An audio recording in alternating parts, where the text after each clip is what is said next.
തീപിടുത്തമുണ്ടായ Ernakulam പൂക്കാട്ടുപടിയിലെ plastic ഗോഡൌണിൽ പ്രവർത്തിച്ചത് അനധികൃതമായെന്ന് കണ്ടെത്തൽ. സ്വകാര്യ വ്യക്തിയുടെ ഉടമസ്ഥതയിലുള്ള ഗോഡൌണിന് പഞ്ചായത്ത് സ്റ്റോപ്പ് മെമ്മോ നൽകിയിരുന്നു. നിതിൻ അംബുജൻ ചേരുന്നുണ്ട് വിശദാംശങ്ങളുമായി ഇപ്പോൾ കൊച്ചിയിൽ നിന്ന്. നിതിൻ, ഈ തീ പൂർണ്ണമായും അണയ്ക്കാൻ കഴിഞ്ഞിട്ടുണ്ടോ? എന്തൊക്കെ ചട്ടലംഘനങ്ങൾ, നിയമലംഘനങ്ങൾ ഇപ്പോൾ പുറത്തു വരുന്നുണ്ട് നിതിൻ?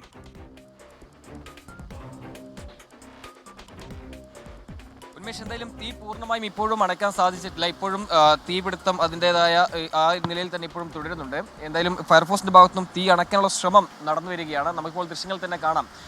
ഏതാണ്ട് ഒരേക്കറോളം ഉള്ള സ്ഥലത്താണ് ഈ ഗോഡൌൺ പ്രവർത്തിക്കുന്നത്. അതുകൊണ്ട് തന്നെ പ്ലാസ്റ്റിക് അതോടൊപ്പം പാഴ്വസ്തുക്കളും കുമിഞ്ഞുകൂടിയ സ്ഥലമാണ്.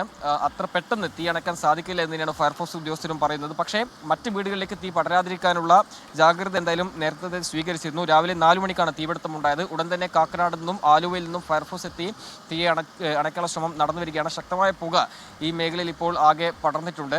മറ്റ് വീടുകളിലേക്ക് തീ പടർന്നില്ല എന്നത് ആശ്വാസകരമാണ്. ആളപായമില്ല. പക്ഷേ ഈ ഗോഡൌൺ പ്രവർത്തിച്ചത് അനധികൃതമായി എന്ന വിവരമാണ് ഇപ്പോൾ പുറത്തുവരുന്നത്. എടത്തല പഞ്ചായത്ത് ഉദ്യോഗസ്ഥരുടെ സ്ഥലത്തെത്തിയിട്ടുണ്ട്. നേരത്തെ തന്നെ ഈ ഗോഡൌണിനെതിരെ സ്റ്റോപ്പ് മെമ്മോ നൽകിയിരുന്നു.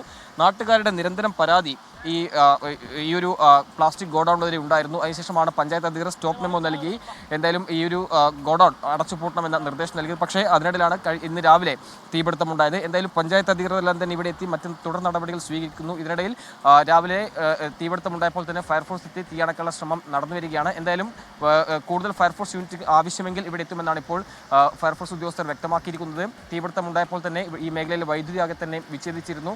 നാട്ടുകാർ വലിയ ആശങ്കയിലായിരുന്നു. കാരണം തൊട്ടടുത്ത് നിരവധി വീടുകളുള്ള ഒരു പ്രദേശമാണ്. പക്ഷേ എന്തായാലും ആദ്യം തന്നെ ഫയർഫോഴ്സ് എത്തി ഇവിടുത്തെ ആളുകളോട് പരിഭ്രാന്തരാകേണ്ട നിർദ്ദേശം നൽകി. ഒപ്പം തന്നെ ഈ പ്രദേശത്തെ തീ അണക്കാനുള്ള നടപടികൾ ആദ്യം തന്നെ തുടർന്നു വന്നിരുന്നു. എന്തായാലും ഇപ്പോൾ ശക്തമായ പുക ഈ പ്രദേശത്തുണ്ട്. വേഗത്തിൽ തന്നെ തീ അണക്കാനുള്ള ശ്രമം എന്തായാലും ഫയർഫോഴ്സിന്റെ ഭാഗത്തും നടന്നു വരികയാണ്. പല സ്ഥലങ്ങളിൽ നിന്നും ഈ പാഴ്വസ്തുക്കളും പ്ലാസ്റ്റിക്കുകളും ശേഖരിച്ച് ഇവിടെ വെച്ച് വേർതിരിച്ചെടുക്കുന്ന സ്ഥലമാണ്. അതുകൊണ്ട് തന്നെ വലിയ ഏതാണ്ട് ഒരേക്കറോളം സ്ഥലത്ത് ഗോഡൌൺ പ്രവർത്തിക്കുന്നു. നിരവധി പ്ലാസ്റ്റിക് ശേഖരങ്ങൾ ഈ ഒരു പ്രദേശത്തുണ്ട്. അതുകൊണ്ട് തന്നെ തീ വേഗത്തിൽ തന്നെ ആളി പടരുകയായിരുന്നു. എന്തായാലും ഇപ്പോൾ ആളപായമില്ല എന്നത് ആശ്വാസകരമാണ്. എന്തായാലും പഞ്ചായത്ത് ഇപ്പോൾ തുടർ നടപടിയുടെ ഭാഗമായി തന്നെ ഇവിടെ ഉദ്യോഗസ്ഥരെത്തിയിട്ടുണ്ട്. മറ്റ് നടപടികൾ സ്വീകരിക്കുമെന്നാണ് ഇപ്പോൾ പഞ്ചായത്ത് അധികൃതർ വ്യക്തമാക്കിയിരിക്കുന്നത്. ഉന്മേഷ്, അവിടെ നിന്ന് പ്രതികരണങ്ങൾ കൂടി വരുന്നുണ്ട്, അതിലേക്കാണ് ഇനി. ഇതൊരു 4 മണിക്കാണ് വിളിച്ചറിയിപ്പിച്ചത്. എൻ്റെ ഹൗസ് വാമിങ് കാരണം ഇന്നലെ ഞങ്ങൾ കഞ്ഞി കിടക്കാറുണ്ട്. അപ്പോൾ ഇന്ന് എൻ്റെ ഉടമസ്ഥൻ വിളിച്ചപ്പോൾ 4 മണിക്ക് എൻ്റെ വിളിച്ച് പറഞ്ഞിങ്ങനെ കത്ത് വിളിച്ചെന്ന് പറഞ്ഞു. ഞാൻ അപ്പോൾ എന്നോട് ഓടി വന്നു.